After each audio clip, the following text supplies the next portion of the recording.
Before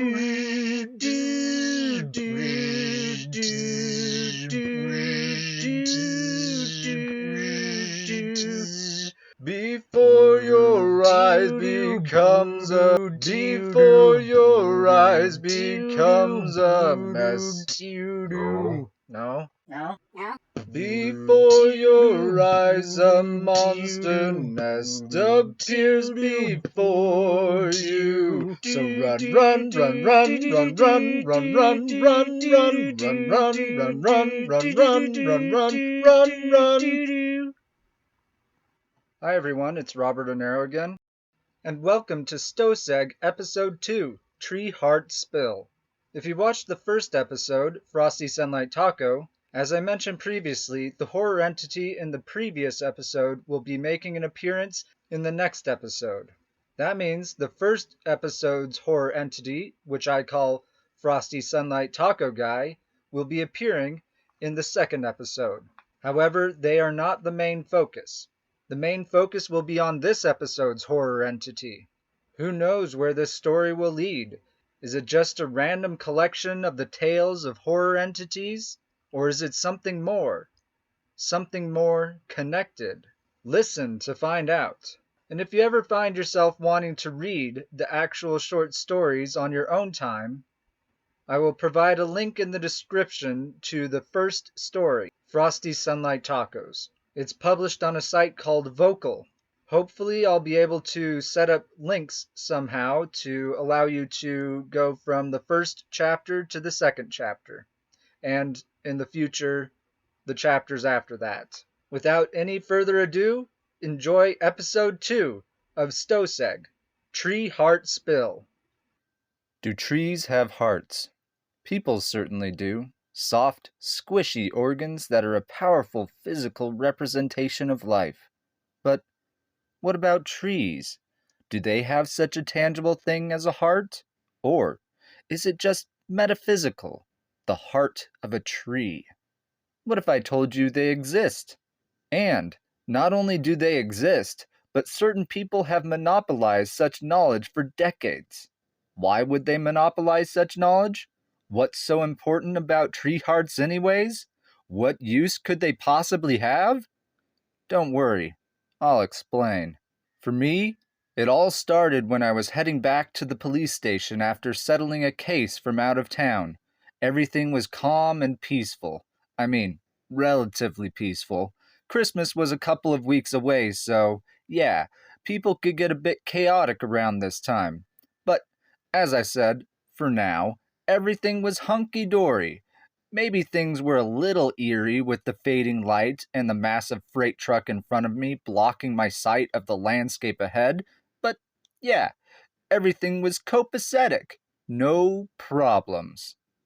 I might have been right, too. If not for a sudden disturbance, my life would have continued down its boring but happy track. Alas, as I was driving, I happened to notice a bright light coming from somewhere in front of the freight truck, slightly to my left. Squinting my eyes, I struggled to make out what was emitting such a bright light. As I drove further, the light appeared to be covering the silhouette of a person. And then, just when I saw the truth, the freight truck in front of me swerved, leaned over to its right side dangerously, and moments later collapsed heavily onto the ground. Sparks and screeches of metal abounded. I, too stunned by the sudden fall of the freight truck, slammed into the collapsed vehicle with my cop car going 60 miles per hour. It's a good thing there was nobody else on this long straightaway. That's what I found myself thinking as I lay there, bleeding and dying amidst the wreckage of 2 vehicles. Oh, and how could I forget what caused this accident? It's something I'll never forget. A person standing on the side of the road, just standing there, smiling, with the glow of 1,000 suns emitting from their mouth. The driver of the freight truck must have seen it too, and was so startled that they caused their vehicle to tip over. And poor unlucky me, caught up in this mess. As I struggled to look around myself at the last sights I would likely ever see, I noticed something strange spilling out of the busted open freight truck. What are they? I remember asking myself. But who could blame me? What spilled out of that freight truck was something I had never seen before. Light brown discs that looked like they were thin slices of a tree, rings and all, poured out of that freight truck. But the strange thing about them was that all of them, despite falling down and rolling here and there, were floating an inch off the ground. They also seemed to bounce off of each other, never touching, as if they all had an extra 1 inch invisible layer made of something. Maybe I was losing my mind. While questioning my sanity, I heard the sound of metal rending before being tossed heavily to the ground in a loud clang. Did the driver of the freight truck survive? Maybe they can get me some help. Yes, they found me. They helped me. They healed me. Apparently, trees have hearts. Those floaty disc-like slices of tree I mentioned before, that's them. Turns out, logging tech found out that after a tree is cut down, leaving only a stump behind, if you dig into the stump, you can find the heart of that tree. However, you have to act quick, because the heart only exists for 1 hour before vanishing. Oh, and it doesn't appear until the tree is chopped down either. And get this, these tree hearts can be implanted into people, living people, causing them to mutate into tree people. You know, bark-like skin, leafy green hair. Now, I work for logging tech. Can't really disobey them. They have some master tree heart that they can use to control the rest of us tree hearts.